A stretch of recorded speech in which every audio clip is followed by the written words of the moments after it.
नमस्कार दोस्तों, मैं साबिता ठाकुर एक बार फिर से हाजिर हूं आपसे जुड़ी उन तमाम सूचनाओं, हलचल और खबरों के साथ जो आपके लिए फायदेमंद है। बात कृषि की हो, आपके गांव की हो, सरकार की या फिर आपके सेहत से जुड़ी हुई, हम हर मुद्दे से जुड़ी हुई जानकारी आप तक इस प्रोग्राम के जरिए पहुंचाएंगे। तो फिर देर किस बात की है, क्या खास है आज की देश डायरी में, जानते हैं। आज हम बात करेंगे भारतीय कॉटन के सबसे बड़े खरीदार देश की। जानेंगे हिमाचल प्रदेश में फूल गोभी की कीमतों में आई गिरावट के बारे में। समझेंगे राज्यसभा सदस्य मास्टर ब्लास्टर सचिन तेंदुलकर की एक अच्छी पहल को, और साथ ही बताएंगे गेहूं की एक नई वैरायटी क्या है। पाकिस्तान भारतीय कॉटन का सबसे बड़ा खरीदार देश बन गया है। पाकिस्तान ने फसल वर्ष 2015 और 16 यानी कि अक्टूबर से सितंबर के दौरान भारत से लगभग 25 लाख गांठ की खरीद की, जो देश से हुए कुल शिपमेंट का तकरीबन 40% हिस्सा है। पाकिस्तान भारतीय कॉटन का सबसे बड़ा खरीदार देश बन गया है। पाकिस्तान में कीट हमलों की वजह से चालू सीजन में कॉटन की पैदावार बुरी तरह से घट गई है। ऐसे में पाकिस्तान को भारत से कॉटन आयात करनी पड़ रही है। फसल वर्ष 2015 और 16 में पाकिस्तान में कॉटन की पैदावार 35% घटकर तकरीबन 97 लाख गांठ रह गई है। पाकिस्तान हर साल लगभग 12 लाख गांठ कॉटन आयात करता है। कॉटन एडवाइजरी बोर्ड यानी कि CAB के मुताबिक चालू फसल वर्ष में भारत 338 लाख गांठ उत्पादन कर दुनिया का सबसे बड़ा कपास उत्पादक देश बना है। पाकिस्तान दूसरी ओर भारतीय इंडस्ट्री के मुताबिक घरेलू टेक्सटाइल मिलों ने ऊंचे भाव पर अफ्रीका और ऑस्ट्रेलिया से कॉटन आयात की है। जब यह आयात हुआ तब घरेलू दाम अंतर्राष्ट्रीय भावों से ऊंचे थे। इस क्षेत्र की कॉटन मिलों ने अफ्रीका के बाद ऑस्ट्रेलिया का रुख किया है। इस आयात की भारत पहुंच लागत लगभग 50,000 रुपए प्रति कैंडी है। ऑस्ट्रेलियाई कॉटन लगभग 48,000 रुपए प्रति कैंडी चल रही है। इस क्षेत्र की एक प्रमुख टेक्सटाइल मिल ने ऑस्ट्रेलिया से हाल में तकरीबन 50,000 गांठ कॉटन आयात की है। इंडस्ट्री सूत्र के मुताबिक पश्चिम अफ्रीका में कॉटन उपलब्ध नहीं होने से हमें ऑस्ट्रेलिया से कॉटन आयात करनी पड़ रही है। देश में चालू खरीफ सीजन में मक्का की जोरदार बुआई होने से इसकी अगली फसल अच्छी आने की संभावना जताई जा रही है। लेकिन सितंबर महीने में यदि भारी बारिश हुई तो यह फसल प्रभावित हो सकती है। मक्का की बुआई देश में पिछले 2 वर्षों की तुलना में बढ़ी है, लेकिन सितंबर अंत तक मौसम कैसा रहता है इस पर उत्पादन की स्थिति निर्भर करेगी। देश में चावल वर्ष में पिछले सप्ताह तक मक्का की बुआई 81.29 लाख हेक्टेयर में हुई है। ये बुआई पिछले वर्ष 71.52 लाख हेक्टेयर में हुई थी। भारत के मौसम विभाग ने अगस्त से सितंबर महीने में भारी बारिश की भविष्यवाणी की है एवं सामान्य बारिश की तुलना में 107% बारिश होने की भी बात कही जा रही है। आमतौर पर पिछले 5 साल में इसकी औसत बुआई 73.50 लाख हेक्टेयर में हुई है। मक्का की बुआई बिहार, कर्नाटक, मध्य प्रदेश, महाराष्ट्र, तेलंगाना और उत्तर प्रदेश में बढ़ी है। अमेरिकी कृषि विभाग के मुताबिक भारत में मक्का का उत्पादन चालू खरीफ एवं रबी सीजन को मिलाकर कुल 230 लाख टन होने का अनुमान है। यह अनुमान पिछले साल से 20 लाख टन ज्यादा है। खरीफ सीजन में मक्का का उत्पादन 155 लाख टन होने का अनुमान है। हिमाचल प्रदेश में फूल गोभी की कीमतों में एकाएक गिरावट आने से यहां के किसानों की समस्याएं काफी बढ़ गई हैं। लाहौल स्पीति से आ रही गोभी मंडियों में 15 रुपए प्रति किलो व कुल्लू के विभिन्न क्षेत्रों से आ रही गोभी 10 से 12 रुपए प्रति किलो बिक रही है। कीमतों में गिरावट और फसल को लगे सड़न रोग से हिमाचल प्रदेश के किसान काफी परेशान हो रहे हैं। 30 से 35 रुपए प्रति किलो तक बिकने वाली फूल गोभी के दाम अब 15 से 20 रुपए तक पहुंच गए हैं। लाहौल स्पीति से आ रही गोभी मंडियों में 15 रुपए प्रति किलो व कुल्लू के विभिन्न क्षेत्रों से आ रही गोभी 10 से 12 रुपए प्रति किलो तक बिक रही है। करीब 3 सप्ताह पहले गोभी की फसल सब्जी मंडियों में 65 रुपए प्रति किलो तक बिक रही थी। पहले टमाटर के उत्पादन में सूखे की मार के कारण भी किसानों को नुकसान उठाना पड़ा था। अब पंजाब और हरियाणा की तरह ही गोभी की पैदावार का असर यहाँ भी पड़ रहा है। इन दिनों पंजाब और हरियाणा में भी गोभी की फसल तैयार है और मंडियों में इन राज्यों से फूल गोभी आ रही है। इस वजह से कुल्लू और लाहौल स्पीति में तैयार हो रही गोभी की दूसरी राज्यों में मांग काफी घट गई है। मध्य प्रदेश के रीवा और सिंगरौली जिले में भारी बारिश से हालात काफी बिगड़ गए हैं। रीवा शहर में पानी घुसने से कई बस्तियां जलमग्न हो गई हैं। यहां राहत और बचाव कार्य में सेना की मदद ली जा रही है। मध्य प्रदेश में रीवा और सिंगरौली जिलों में पिछले कई दिनों से जारी भारी बारिश के चलते शहर में पानी भर गया है। शहर की 15 कॉलोनियां पानी में डूब गई हैं। कई जगहों पर होम गार्ड के जवानों की मदद से लोगों को सुरक्षित ठिकानों पर पहुंचाया गया है। वहीं कुछ बस्तियों में अब भी लोग छत पर फंसे हुए हैं। भीषण बाढ़ के कारण किसानी चौपट हो गई है। यहाँ के किसानों ने 50,000 हेक्टेयर में धान की फसल लगाई थी, जो दांव पर लग गई है। बाढ़ के चलते खेतों में हुए जलभराव से किसानों की समस्याएं काफी बढ़ गई हैं। जल स्तर कम होने के बाद किसान न केवल खेतों से पानी निकालने में जुट गए हैं, बल्कि उनके द्वारा कृषि वैज्ञानिकों से सुझाव भी मांग रहे हैं। बारिश बंद होने के बाद से वैज्ञानिकों से संपर्क करने वाले किसानों की संख्या के मद्देनजर यही साबित हो रहा है कि किसान हर हाल में अपनी फसल बचाने की कोशिश में जुट गए हैं। अच्छी बरसात और अधिक बाजार कीमतों के कारण चालू खरीफ सत्र में खरीफ की अब तक बुआई के रकबे में 35% की वृद्धि हुई है और ये बढ़कर 136.04 लाख हेक्टेयर हो गई है।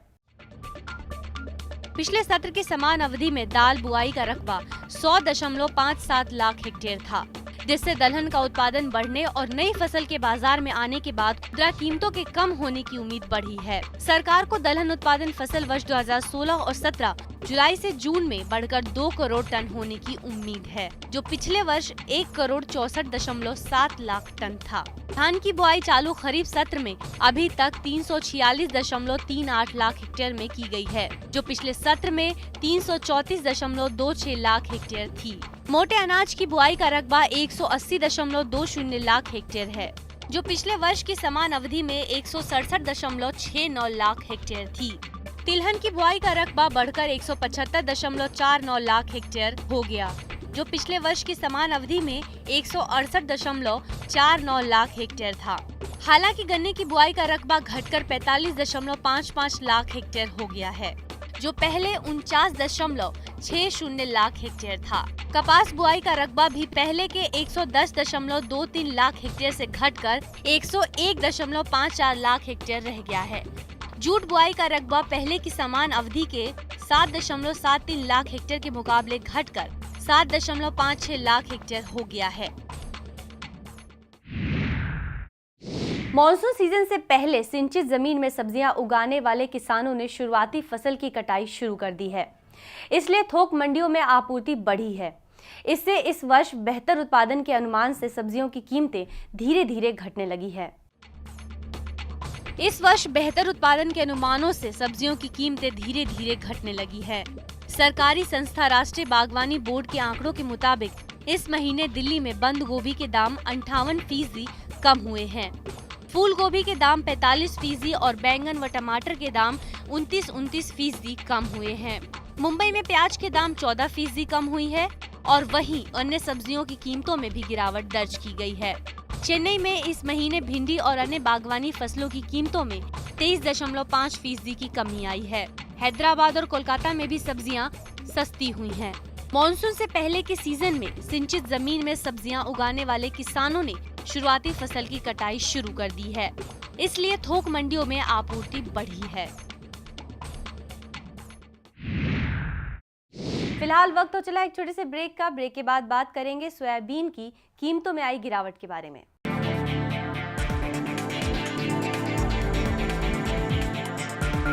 सोयाबीन फसल में नुकसान होने के बाद अब मध्य प्रदेश के होशंगाबाद जिले के किसान तुलसी की खेती कर काफी मुनाफा कमा रहे हैं। भारतीय संस्कृति में तुलसी का पौधा आस्था का प्रतीक माना जाता है। लोग घर के आंगन में तुलसी लगाकर रोजाना पूजा करते हैं, लेकिन इसके साथ ही इसका औषधीय महत्व भी बहुत है।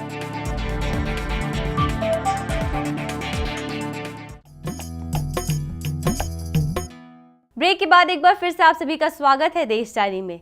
खरीफ सीजन की प्रमुख तिलहन फसल सोयाबीन का रकबा बढ़ते ही कीमतें घट गई हैं। जी हां, हाजिर बाजार और वायदा बाजार में सोयाबीन के दाम करीब 5 महीने के निचले स्तर पर आ गए हैं। इसकी कीमतें 3,450 रुपए प्रति क्विंटल के आसपास आ गई है। खरीफ सीजन की प्रमुख तिलहन फसल सोयाबीन वायदा बाजार में करीब 5 महीने के निचले स्तर पर आ गई है। NCDEX में सोयाबीन 3,457 रुपए प्रति क्विंटल तक घट गई है। हाजिर और वायदा बाजार में सोयाबीन के दाम गिरकर 3,475 रुपए प्रति क्विंटल पर आ गए हैं, जबकि एक महीने पहले हाजिर और वायदा बाजार में सोयाबीन की कीमत 4,000 रुपए प्रति क्विंटल थी। चालू खरीफ सीजन के फसल बुआई के ताज़ा आंकड़ों के मुताबिक अभी तक सोयाबीन की बुआई 112.35 लाख हेक्टेयर में हो गई है, जो लगभग पिछले खरीफ सीजन जितनी है। सोयाबीन की बुआई अभी भी जारी है, जिसे देखते हुए अनुमान लगाया जा रहा है कि चालू खरीफ सीजन में इसका रकबा पिछले साल से काफी ज्यादा हो सकता है। बुआई के ताज़ा आंकड़ों के मुताबिक गुजरात, कर्नाटक, महाराष्ट्र, तेलंगाना, उत्तर प्रदेश और उत्तराखंड में सोयाबीन का रकबा बढ़ा है। हालांकि सोयाबीन उत्पादन में सबसे बड़े राज्य मध्य प्रदेश में अभी तक सोयाबीन की बुआई 53.6 लाख हेक्टेयर में हुई है, जो पिछले साल से 7.7% कम है। राज्यसभा सदस्य मास्टर ब्लास्टर सचिन तेंदुलकर ने सांसद आदर्श ग्राम योजना के तहत एक और गांव गोद ले लिया है। अब सचिन महाराष्ट्र के सूखाग्रस्त उस्मानाबाद जिले के दोंजा गांव को संवारेंगे। राज्यसभा सदस्य मास्टर ब्लास्टर सचिन तेंदुलकर ने सांसद आदर्श ग्राम योजना के तहत एक और गांव गोद लिया है। अब सचिन महाराष्ट्र के सूखाग्रस्त उस्मानाबाद जिले के दोंजा गांव को संवारेंगे। इससे पहले उन्होंने आंध्र प्रदेश के पुत्तम राजू कांदरगा गांव को गोद लिया था। सांसद आदर्श ग्राम योजना की शुरुआत अक्टूबर 2014 में हुई थी। ये ग्रामीण विकास कार्यक्रम गांव के सामाजिक और सांस्कृतिक विकास पर केंद्रित है। 2011 की जनगणना के मुताबिक दोंजा गांव में 582 किसान परिवार हैं। यहाँ की कुल आबादी 2,863 है, जिसमें 1,508 पुरुष और 1,355 महिलाएं हैं। खरीफ फसल के लिए प्रधानमंत्री फसल बीमा योजना में मध्य प्रदेश के भिंड जिले में 23,249 किसानों ने प्रीमियम की राशि जमा करके फसल का बीमा करा लिया है। योजना के तहत ओलावृष्टि, भूस्खलन व जल भराव की स्थिति में किसानों को व्यक्तिगत रूप से क्षतिपूर्ति दी जाएगी। खरीफ फसल के लिए प्रधानमंत्री फसल बीमा योजना में मध्य प्रदेश के भिंड जिले में पटवारियों और सहायक ग्रामीण कृषि विस्तार अधिकारियों ने किसानों के खेत और घरों पर जाकर फसलदार बीमा किया है। इसके तहत ऋणी किसानों ने 18,226 व 5,023 और ऋणी किसानों ने भी अपना बीमा कराया है। इसके एवज में इन किसानों से 1,46 लाख रुपए का प्रीमियम बैंक में जमा कराया जाएगा। अगर किसी कारण से ओलावृष्टि होती है या फिर जल भराव के कारण फसल खराब होती है, तो किसान को व्यक्तिगत रूप से क्षतिपूर्ति राशि यानी बीमा राशि का भुगतान किया जाएगा। इसी तरह बुआई के दौरान मौसम की प्रतिकूलता से फसल खराब होने पर कुल बीमा राशि का 25% भुगतान किया जाएगा। खरीफ फसल हेतु बीमित राशि का 2%, रबी फसल के लिए 1.5% एवं नकदी फसल के लिए बीमित राशि 5% किसानों के लिए निर्धारित की गई है। सोयाबीन फसल में नुकसान होने के बाद अब मध्य प्रदेश के होशंगाबाद जिले के किसान तुलसी की खेती कर काफी मुनाफा कमा रहे हैं। भारतीय संस्कृति में तुलसी का पौधा आस्था का प्रतीक माना जाता है। लोग घर के आंगन में तुलसी लगाकर रोजाना पूजा करते हैं, लेकिन इसके साथ ही इसका औषधीय महत्व भी बहुत है। सोयाबीन फसल में नुकसान होने के बाद अब मध्य प्रदेश के होशंगाबाद जिले के किसान तुलसी की खेती कर काफी मुनाफा कमा रहे हैं। भारतीय संस्कृति में तुलसी का पौधा आस्था का प्रतीक माना जाता है। लोग घर के आंगन में तुलसी लगाकर रोजाना पूजा करते हैं, लेकिन इसके साथ ही इसका औषधीय महत्व भी है। किसानों ने इस बार तुलसी की खेती की है। इसकी फसल साल में 2 बार होती है। किसानों का कहना है कि तुलसी औषधीय पौधा है, साथ ही इसकी खेती करने में लागत कम आती है और मुनाफा ज्यादा होता है। यहाँ के किसानों ने तुलसी की बोवनी 10 एकड़ में की है। तुलसी का बड़े स्तर पर दवाओं में उपयोग होता है। तुलसी की फसल 120 दिनों में तैयार हो जाती है। 1 एकड़ में करीब 4,000 रुपए का खर्च आता है और फसल 3 क्विंटल तक हो जाती है।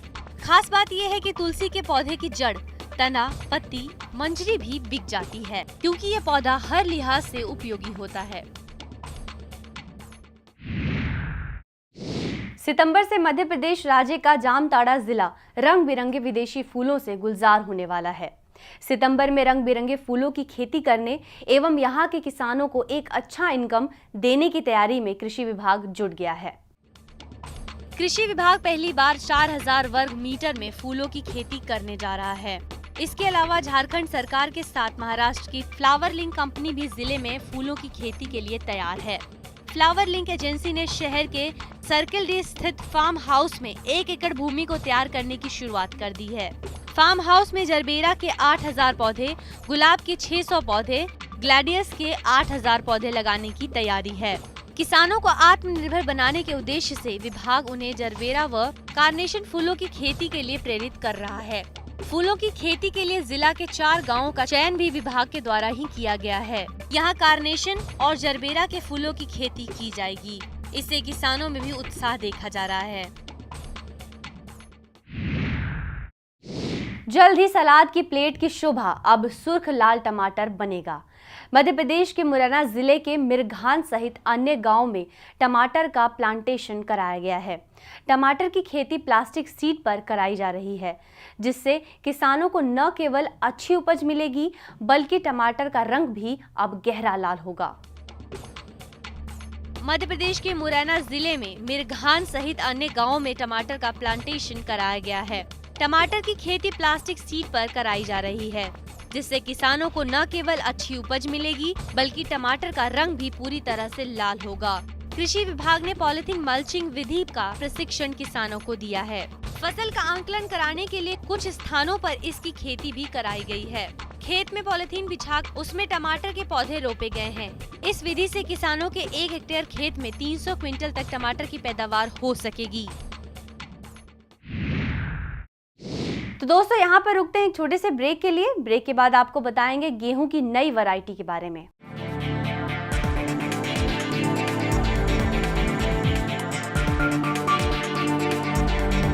हाजिर बाजार की मांग में तेजी के कारण व्यापारियों ने ताजा सौदे की लिवाली की है, जिससे वायदा कारोबार में कच्चा पाम तेल की कीमत 1.02% की तेजी के साथ 573.90 रुपए प्रति 10 किलोग्राम हो गई है।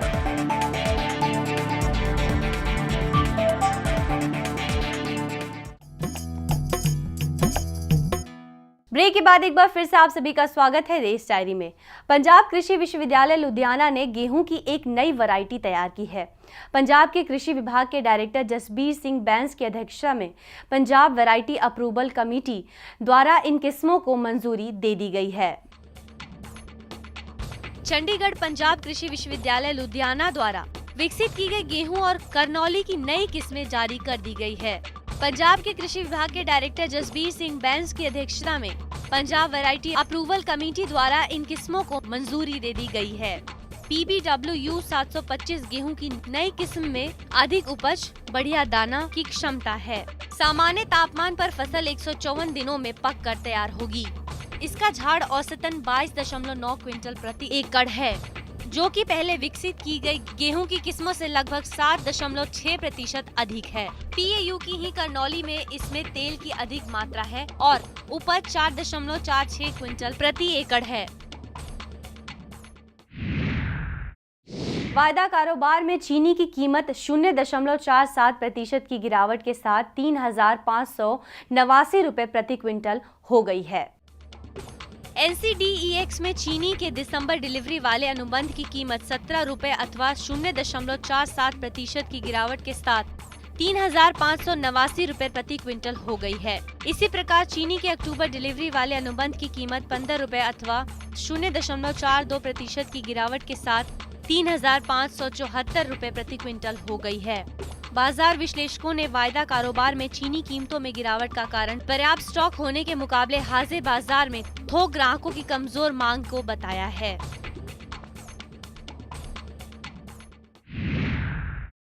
हाजिर बाजार की मांग में तेजी के कारण व्यापारियों ने ताजा सौदे की लिवाली की है, जिससे वायदा कारोबार में कच्चा पाम तेल की कीमत 1.02% की तेजी के साथ 573.90 रुपए प्रति 10 किलोग्राम हो गई है।